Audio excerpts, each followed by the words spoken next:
नमस्ते, राम राम। दशहरे की बहुत बहुत शुभकामनाएं।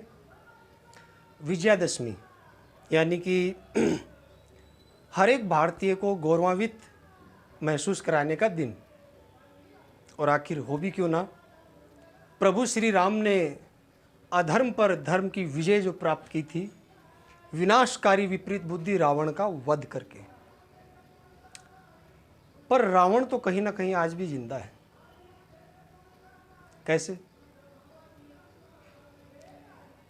चाहे वो दुमका झारखंड की अंकिता हो जिसे जलाकर मार दिया गया हो, या फिर उत्तराखंड की अंकिता भंडारी जिसे डुबोकर मार दिया गया हो, या फिर हो लखीमपुर उत्तर प्रदेश की वो बच्ची जिसका दिन दहाड़े अपहरण कर लिया जाता है, बलात्कार जैसा जघन्य अपराध उसके साथ किया जाता है, उसे मार दिया जाता है और यहाँ तक ही नहीं, उसके शव को पेड़ पे लटका दिया जाता है।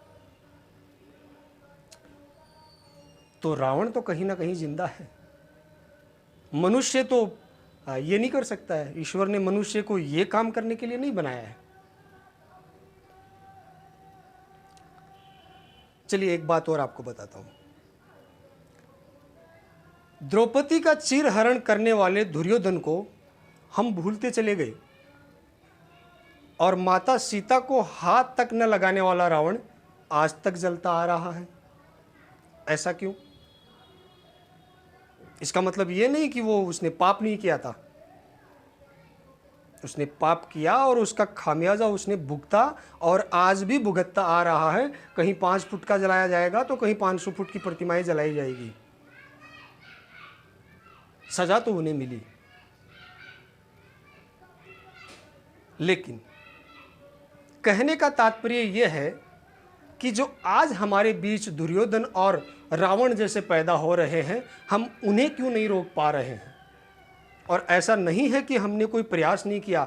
हमारे कानून के द्वारा कठोर से कठोर सजाएं बनाई गई, लेकिन स्थिति बद से बदतर।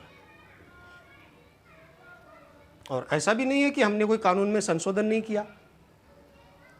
दिल्ली निर्भया हत्याकांड के बाद में हमने कानून में संशोधन किया, लेकिन फिर भी स्थिति ज्यों की त्यों।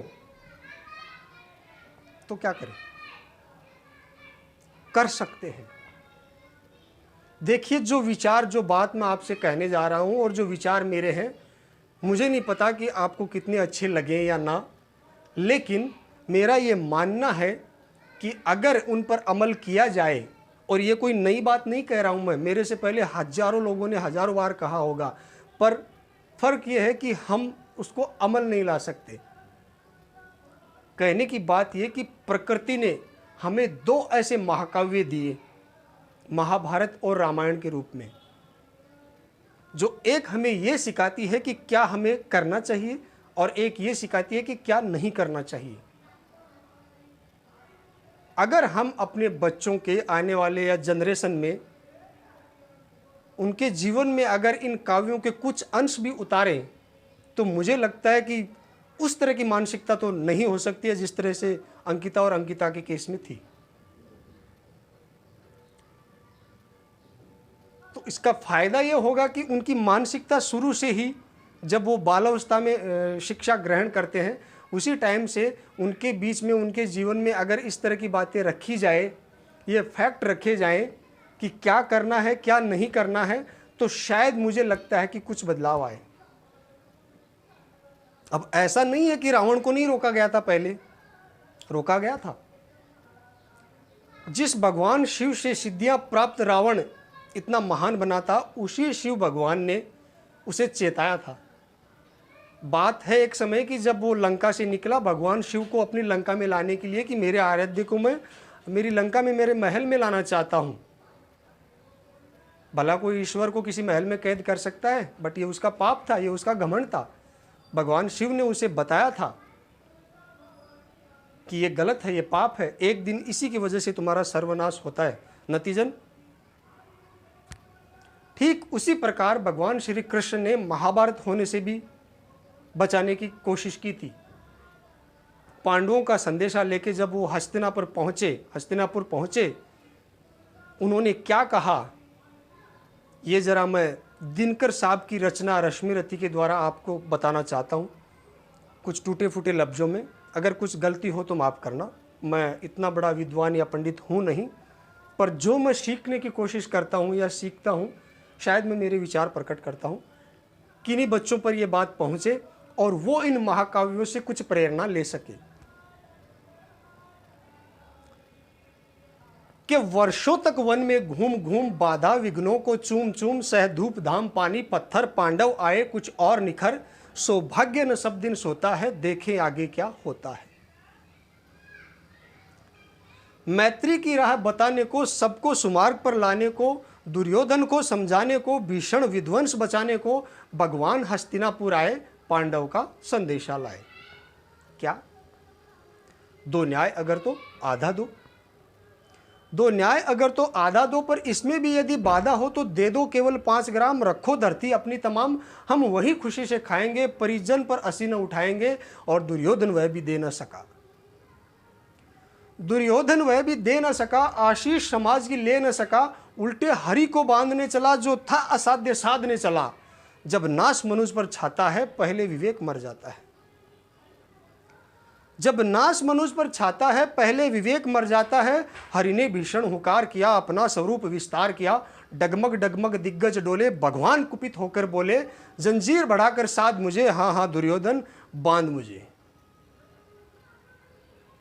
यह देख गगन मुझ में लय है, यह देख पवन मुझ में लय है, मुझ में विलीन झंकार सकल, मुझ में लय है संसार शकल, अमृतत्व फूलता है मुझ में, श्रृंगार झूलता है मुझ में, उदयाचल मेरा दीप्त भाल, भूमंडल वक्ष स्थल विशाल, भुज परिधि बंध को घेरे हैं, मैनाक मेरु पग मेरे हैं, और दीप्त जो ग्रह नक्षत्र निकर सब है मेरे मुख के अंदर। और दृग हो तो दृश्य अकांड देख, मुझ में सारा ब्रह्मांड देख, चर अचर जीव जग क्षर अक्षर, नश्वर मनुष्य सुर जाति अमर, शतकोटि सूर्य शतकोटि चंद्र, शतकोटि सरित सर सिंधु मंद्र, शतकोटि विष्णु ब्रह्मा महेश, शतकोटि जिष्णुपति जलेश धनेश, शतकोटि रुद्र शतकोटि काल, शतकोटि दंडधर लोकपाल, जंजीर बढ़ाकर साध इन्हें, हाँ हाँ दुर्योधन बांध इन्हें। भूलोक अतल पाताल देख, गत और अनागत काल देख, यह देख जगत का आदि सर्जन, यह देख महाभारत का रण, मृतकों से पटी हुई भू है, पहचान कहां उसमें तू है।